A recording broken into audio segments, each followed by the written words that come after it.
The number one skill that you can learn that will help you advance in life, achieve success, and turn you into a great leader, become more successful and more popular, is how to deal with people. And there's a handy guide called How to Win Friends and Influence People by Dale Carnegie. In this video, we're going to capture the essence of this book, just the essence. We're not going over countless stories and anecdotes, just practical pieces of advice you can apply starting today. Let's dive in. Number 1, never criticize anybody for anything. No matter what a person does or how wrong they were, criticizing them doesn't do any good and it doesn't accomplish anything. Here's why. People are driven by emotion, not by logic. And criticism is the surest way to hurt someone on an emotional level, even if they know they are wrong. It doesn't repair the original situation you are criticizing them for.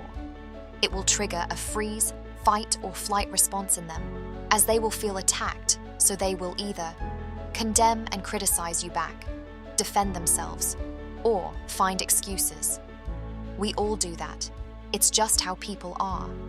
In addition, you will render them useless by killing their ambition. You will make them feel bad about themselves, and you will surely damage the relationship. So, if you want to be a great leader, instead of criticizing, start building the strength of character it takes to be understanding and forgiving. Better try to understand why people do what they do, and that will get you better results. Try to be empathetic and put yourself in their shoes, and you might realize that if you were in their position and in the exact same set of circumstances, you would have made the same mistakes. Now, if you absolutely must say something in order to repair a pattern of behavior, try to pack it in a compliment. Instead of saying, "You're always late," say, "Our meetings are great, you're so insightful. I think we could get even more out of them if we managed to start on time." When you do this, try to not use the word "but." When you use it after a compliment, you just annulled whatever you said before the word "but." For instance, "You're so insightful and I appreciate our meetings, but you're always late." That sounds a lot different, doesn't it? Number 2, offer appreciation. People crave appreciation like they crave food, sleep, or safety. It's a basic human need. The difference between appreciation and the other basic human needs is that the former is rarely satisfied. People don't often get thanked or recognized. Most of us, if we're unhappy with someone's results or behavior, we complain and criticize, and if we're happy, we don't say anything. We must start to understand how important appreciation is.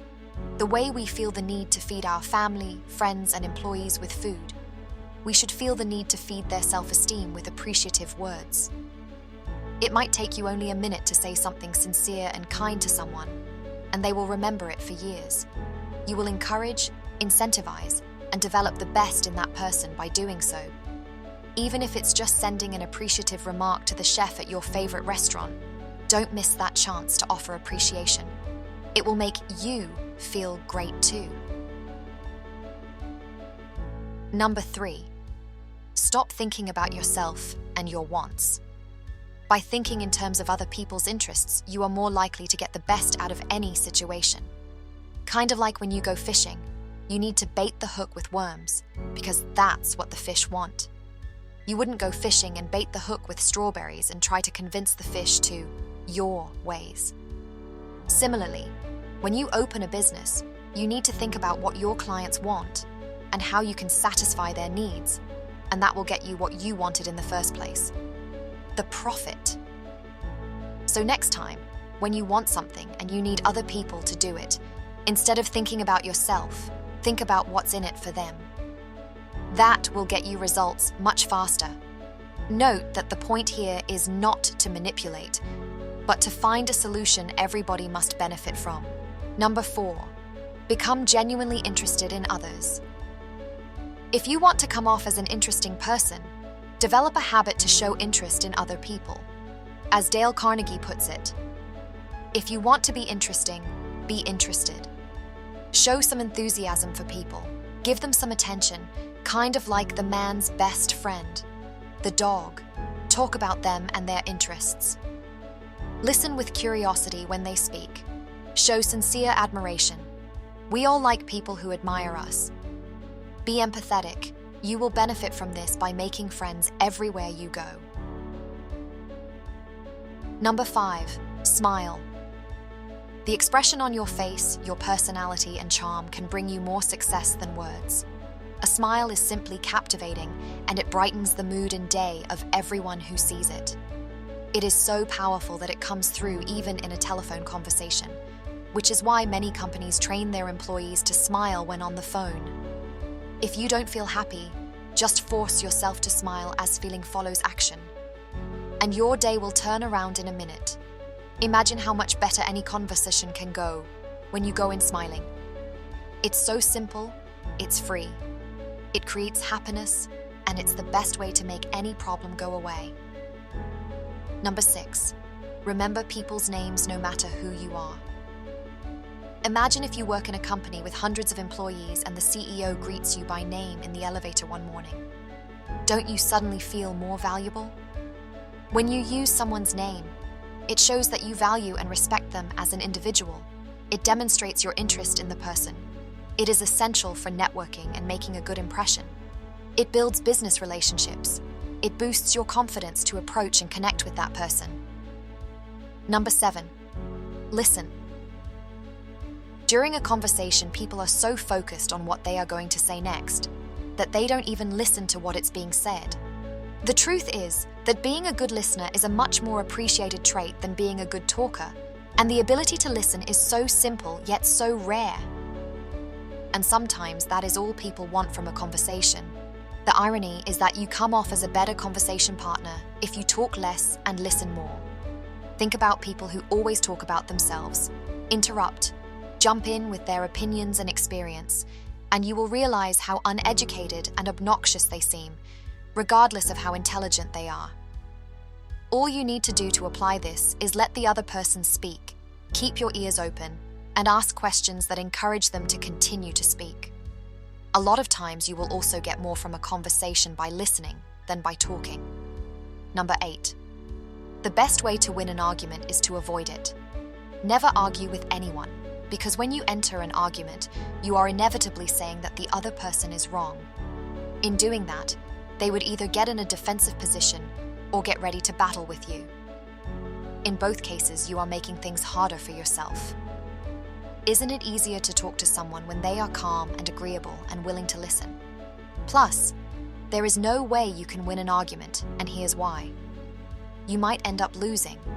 Even if you do win, you might have a small victory, but you damage the relationship with the other person. You will make them feel inferior and hurt, insult their judgment, and you lose their goodwill. So, before arguing with your spouse, stop to ask yourself, do I want this small victory or a happy marriage? You can spin around any possibility for an argument and look at it as common ground. The fact that someone is willing to enter an argument with you means that you share the same interests. No one argues on topics they don't care about. Instead of arguing, try the following tips.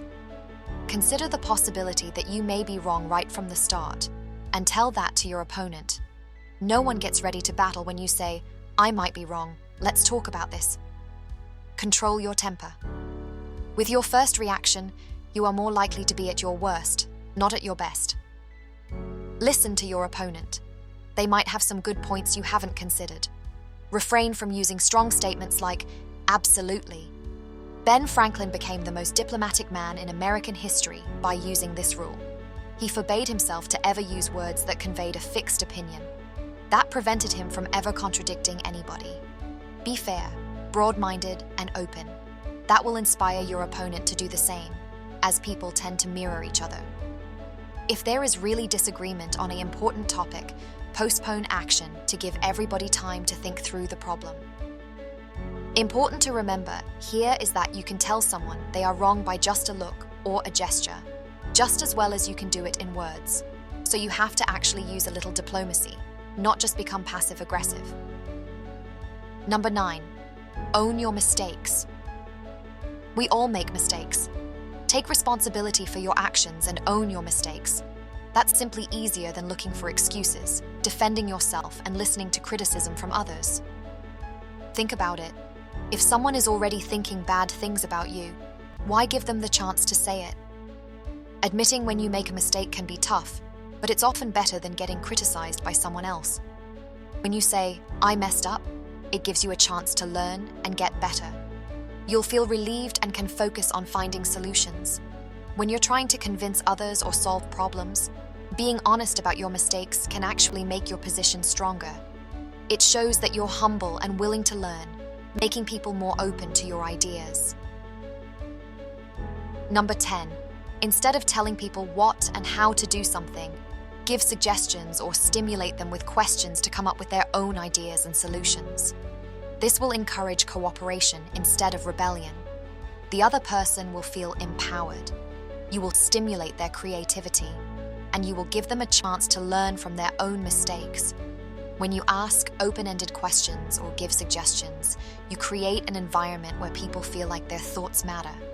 This can lead to better, more personalized solutions, and it makes people feel good about their contributions. So, it's not just about solving problems, it's also about helping people grow and learn. This sounds something like this. I'm not sure which approach to take here. What do you all think? Any ideas on how we can tackle this challenge? If you were to remember only 3 words to encapsulate the principles from this book, they should be listen, connect, respect. Thank you for watching.